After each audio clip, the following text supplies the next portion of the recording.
Hello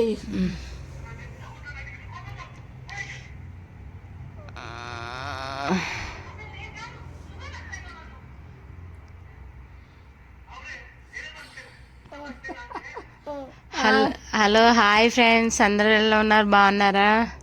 నేనైతే బాగున్నాను friends. చూడండి, నేను మా అత్తమ్మతో గోరింటాకు పెట్టించుకుంటున్నా. అత్తమ్మ చూడండి ఫ్రెండ్స్, నా మీద ఎంత ప్రేమో. గోరింటాకు పెడుతుంది.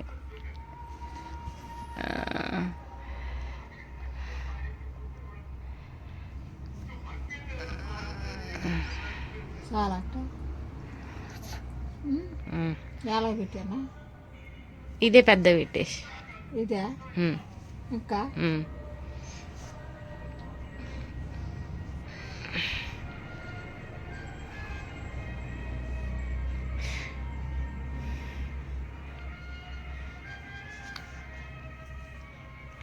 మీకు కూడా ఇలా గోరింటాకు పెట్టే అత్తమ్మలు ఉంటే please comment. Okay friends, bye.